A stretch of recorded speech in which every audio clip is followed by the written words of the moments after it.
एक गांव में मोनू नाम का एक किसान अपनी पत्नी मीना के साथ रहता था। वह बहुत गरीब था। वह सुबह सुबह दिन प्रतिदिन अपने खेतों में काम करने जाता था, लेकिन खेतों में मेहनत से काम करने के बाद भी उसका गुजारा बहुत मुश्किल से हो पाता था। इस वजह से उसकी पत्नी मीना बहुत उदास रहती थी। मोनू के घर में आते ही उसकी पत्नी मीना कहती है, आप कोई और काम क्यों नहीं शुरू करते? आपके खेतों में काम करने से हमें दो वक्त का अच्छा खाना भी नहीं मिल पाता। तभी मोनू सोचने लगता है और सोचते ही सोचते उसके दिमाग में एक आइडिया आता है और वह अपनी पत्नी मीना से कहता है, तुम बहुत अच्छा कबाब पराठा बनाती हो, हम कबाब पराठे का दुकान खोलते हैं। मोनू की बात सुनकर मीना कबाब पराठा बनाने के लिए तैयार हो जाती है। अगली सुबह वह दोनों किराना की दुकान पर जाते हैं और किराना की दुकान पर पहुंचकर मीना कहती है, लालू भाई, आप हमें हमारे कबाब पराठा की दुकान खोलने के लिए कुछ सामान उधार पर दे दो। तभी लालू भाई कहते हैं, ठीक है, मैं सामान उधार पर दे देता हूँ, लेकिन मुझे मेरा पैसा टाइम पर मिल जाना चाहिए। भी मीना कहती है, ठीक है लालू भाई, हम तुम्हारे पैसे टाइम पर दे देंगे। तभी लालू भाई मीना को सामान दे देते हैं और वो दोनों सामान लेकर घर पर जाते हैं और घर पर पहुंचकर मीना कबाब बनाने की तैयारी शुरू कर देती है। अगली सुबह मोनू और मीना अपना ठेला लेकर जाते हैं और बाजार में लगा लेते हैं। वहीं पर चिंटू नाम के एक और कबाब पराठे दुकान थी, जहाँ एक आदमी कबाब पराठा खा रहा था।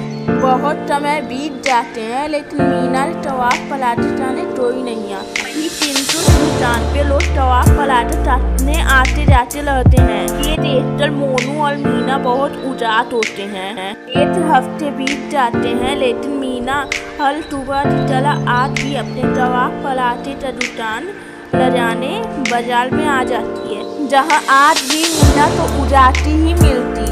तभी चिंटू कबाब पराठा वाला आता है और मीनू से कहता है, मोनू भाई, तुम्हारे दुकान पर कबाब खाने जब कोई आता ही नहीं तो तुम क्यों आते हो? वैसे भी तुम्हारा ये बेकार कबाब पराठा कौन ही खाएगा, जो देखने में ही इतना उदास है और इसमें ना ही कोई अच्छी खुशबू है। बोलकर वह वहाँ से चला जाता है। घर पर पहुंचकर मोनू और मीना चिंटू की बातें ही सोच रहे हैं और सोचते ही सोचते मीना के दिमाग में एक आइडिया आता है। वो अपने पति मोनू से कहती थी, मैं आपको कुछ सामान बताती हूँ, आप वे ले आइए। मोनू सामान लेने के लिए बाजार में जाता है और सामान लेकर घर वापस चला जाता है। मीना कबाब बनाने की तैयारी फिर से शुरू कर देती है और अगली सुबह जब वह बाजार में अपना ठेला लगाती है, तब उसकी खुशबू इतनी अच्छी होती है कि लोग उसकी दुकान पर कबाब खाने आने लगते हैं और कबाब खाते कहते हैं, वाह, कितना अच्छा कबाब पराठा बनाया है, मैंने ऐसा कबाब पराठा कभी नहीं खाया। और वे दोनों चले जाते हैं। आज मीना का पूरा कबाब पराठा खत्म हो जाता है। ये देखकर मोनू और मीना बहुत खुश होते हैं। वहीं चिंटू कबाब पराठा वाला ये देखकर ऐलान हो जाता है और रोटी भी लगाता है, क्योंकि उसकी दुकान पर कबाब खाने कोई भी नहीं आता। ऐसे ही कुछ महीने बीत जाते हैं और मीना कबाब पराठा तभी तरह फेमस हो जाता है और अब उन दोनों के पास पैसे की भी कोई कमी नहीं रहती। अगली सुबह वे दोनों जाकर लालू भाई के पैसे भी वापस कर देते हैं और कबाब पराठा बेचकर अपना जीवन हंसी खुशी बिताते हैं। एक बिंदीपुर नामक गांव में एक गरीब बिंदी नाम की औरत अपनी बेटी प्रीति के साथ रहती थी। कुछ दिनों पहले ही उसके पति की मृत्यु हो गई थी, जिसके वजह से उसका गुजारा बहुत मुश्किल से हो पाता था। इस वजह से उसने काम करना शुरू कर दिया। वह एक ढोसा बनाने वाले दुकान पर काम करती थी, जहाँ पर वह आलू का डोसा बनाया करती थी। अगली सुबह जब वे दुकान पर जा रही होती है, तभी पिंटी नाम की एक औरत आती है और बिंदी से कहती है, बिंदी तुम दुकान जा रही हो? बिंदी कहती है, हाँ। पिंटी कहती है, अरे तब तक इस तरह से दुकान में काम करके अपना गुजारा करती रहोगी। ऐसे तो तुम कभी भी अच्छे पैसे नहीं कमा पाओगी। मेरे ख्याल से तुम्हें अपना तुझका दुकान तोड़ना चाहिए। इतना बोलकर वह चली जाती है। लेकिन दुकान पहुंचकर बिंदी पिंटी की बातें ही सोच रही होती है।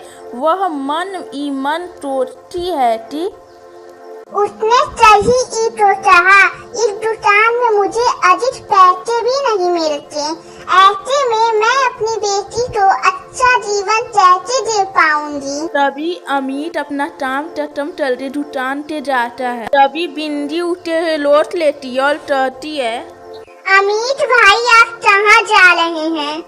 अमित कहता है, मेरा काम खत्म हो गया है, अब मैं अपने दुकान पर जा रहा हूँ। तभी बिंदी पूछती है, कौन से दुकान पर? आप तो यहाँ पर काम करते हैं। तुम सही बोल रही हो बिंदी, लेकिन अगर केवल मैं यहीं पर काम चलता रहा तो मेरा गुजारा नहीं हो पाएगा। इस दुकान में मजदूरों तो बहुत कम पैसे मिलते हैं, इसलिए मैं यहाँ से काम करने के बाद अपना आलू डोसा बेचने चला जाता हूँ। बोलकर अमित वहाँ से चला जाता है। घर पर पहुँचकर वह अमित और पिंटी दोनों की बातें सोचती रहती है। तभी उसके दिमाग में एक विचार आता है कि उसे डोसा का दुकान खोलना चाहिए। अगली ही सुबह वह बाजार जाती है और डोसा बनाने का सामान ले आती है और अपना एक आलू डोसा का ठेला खोल लेती है। लेकिन टुल्लू में कोई भी बिंदी की दुकान पर डोसा खाने नहीं आता, क्योंकि गाँव में और भी डोसा का दुकान था। यह देखकर बिंदी बहुत परेशान हो जाती है। तभी एक बूढ़ी औरत बिंदी की दुकान पर डोसा खाने आती है और डोसा चाटल कहती है, अरे वाह, तुम्हारा डोसा तो बहुत अच्छा है। यह सुनकर बिंदी तो होती है, लेकिन उदास भी रहती है। तभी बूढ़ी औरत पूछती है, क्या हुआ बेटी, तुम उदास क्यों हो? तभी बिंदी बोलती है, सुबह से मेरी दुकान पर डोसा खाने कोई नहीं आया, इसलिए मैं परेशान हूँ। तभी बूढ़ी औरत कहती है, अरे बेटी, यहाँ पर बहुत सारे डोसा की दुकान है, अब सबका डोसा एक ही रहता है, तो लोग नए दुकान पर क्यों जाएं? तुम कुछ अलग सोचो, जिसकी वजह से लोग तुम्हारे दुकान पर डोसा खाने आए। बिंदी दल पर आती है और बूढ़ी औरत की बातें सोचती है और उसकी बेटी प्रीति अपनी किताबें पढ़ती रहती है। G for dot, dot मतलब बसली, H for hand, hand मतलब मुर्गी। प्रीति की आवाज़ सुनकर बिंदी के दिमाग में एक विचार आता है कि उसे चिकन लॉलीपॉप डोसा बनाना चाहिए, जो लोगों ने कभी नहीं खाया होगा और बाजार में भी नया होगा। यह टोस्टर बिंदी बाजार से मुर्गी लेकर आती है और तैयारी शुरू कर देती है। उसके बाद वह बाजार में अपना डोसा का दुकान लगाती है। चिकन लॉलीपॉप डोसा देखकर तभी लोग भिंडी की दुकान पर डोसा खाने आने लगे और डोसा खाकर कहने लगे, वाह क्या डोसा बनाया है, इसका स्वाद कितना लाजवाब है। मैंने इतना अच्छा डोसा कभी नहीं खाया। बिंदी की दुकान पर जो भी डोसा खाने आता उसकी तारीफ चलते जाता। यह देखकर बिंदी बहुत खुश हो जाती है। कुछ ही दिनों में भिंडी का डोसा हर शहर में फेमस हो जाता है। लोग बहुत दूर दूर से भिंडी का डोसा खाने आते थे। के पास कुछ ही समय में काफी पैसे आ जाते हैं और वह अपनी बेटी को एक अच्छे स्कूल में पढ़ाने लगती है और अपना जीवन हंसी खुशी बिताने लगी। एक मीनाक्षीपुर गांव में एक गरीब लड़की मीनू रहती थी। कुछ समय पहले ही टीटी बीमारी के कारण उसके माता पिता की मृत्यु हो गई थी। मीनू बहुत दयालु और चालाक थी और वह माँ दुर्गा की भक्त थी। एक दिन वे माँ दुर्गा से कहती है, अब मैं क्या करूं? इस दुनिया में मेरा आपके सिवा कोई नहीं है। मैं अब अनाथ हो गई हूँ। मेरी उम्र कम होने के कारण यहाँ पर मुझे कोई भी काम नहीं देता। मैं क्या करूं माँ, मैं क्या करूं? इतना बोलकर वह चली जाती है। उसको बहुत भूख लगी होती है। तभी वह पास में एक डोसा वाले की दुकान पर जाती है और कहती है, अंकल मुझे बहुत भूख लगी है, आप मुझे कुछ खाने को दे दो। ठीक है, पैसे दो, मैं तुम्हें डोसा देता हूँ। मेरे पास पैसे नहीं है। क्या पैसे नहीं है? चलो आगे जाओ, यहाँ पर कुछ भी नहीं है खाने के लिए। चलो जाओ। यह सुनकर वह चली जाती है और एक तेला की दुकान पर जाती है और उससे भी फ्री में तेला मारती है। लेकिन पैसे ना होने के कारण वह भी मीनू तो जाने तो कहता है। उदास होकर मीनू चलती चलती जंगल में पहुंच जाती है और जंगल में उसे एक आम का पेड़ दिखाई देता है जिसमें केवल एक ही आम होते हैं। मीनू उसे लेकर खाने के लिए सोचती है, लेकिन जैसे ही वे हाथ बढ़ाती है आम का पेड़ बोलता है, लूटो, मेरे पेड़ से आम तो खाने के लिए तुम्हें एक पहेली तो सुलझाना होगा। अगर तुम इस पहेली का सही उत्तर दे देती हो तो मैं तुम्हें अपना आम दे दूंगा। ठीक है, पूछिए। इतनी नाजुक है ये चीज, कुछ बोलते ही टूट जाएगी। बोलने के लिए इतने शब्द हैं पर फिर भी बोल नहीं पाता हूँ। ये अंतिम पहेली है, सोच समझ कर जवाब देना। बताओ वे चीज जो ना चाहते हुए भी इंसान खाता है और फिर पछताता है। कुछ देर सोचने के बाद वह बोलती है, धोखा, जो इंसान ना चाहते हुए भी खाता है। उस छोटी लड़की की समझदारी तो देखकर पेड़ बहुत खुश होता है और उसे अपना आम दे देता है। आम तो पाकर मीनू बहुत खुश होती है और वह उस आम को खाने ही जाती है। तभी वहाँ से एक बूढ़ी औरत जा रही होती है। मीनू के हाथ में आम देखकर वह मीनू के पास जाती है और कहती है, बेटी, मैंने सुबह से कुछ नहीं खाया, मुझे बहुत भूख लगी है, तुम मुझे अपना आम दे दो। उस बूढ़ी औरत की हालत देखकर बहुत ही उदास मन से वह अपना आम दे देती है। आम तो पाकर बूढ़ी औरत उसे आशीर्वाद देती है और कहती है, बेटी, तुमने मुझे आम दिया है, अब तुम्हें कभी भी खाने पीने की कोई कमी नहीं होगी। इतना बोलकर वह चली जाती है और मीनू भी अपने दल पर आ जाती है और वह बोलती है, माँ, मुझे बहुत भूख लगी है, मुझे कुछ खाने को दे दो। इतना बोलते ही उसके सामने अच्छे अच्छे पकवान आ जाते हैं। ये देखकर वह हैरान हो जाती है कि उसके बोलते ही यहाँ पर इतना अच्छा खाना आ गया। वह जल्दी से खाना खा लेती है और मंदिर जाके माँ दुर्गा का धन्यवाद चलती है। तभी मूर्ति से आवाज आती है, बेटी मीनू, मैंने कुछ नहीं किया, ये सब तुम्हारी चलनी का फल है। तुम्हारी चालाकी और दयालुता की वजह से ये सब हुआ है। कुछ भी हो जाए तो अपनी दयालुता मत तोड़ना। ये तब टुन मीनू बहुत टूट होती है और वह डल पलाती है।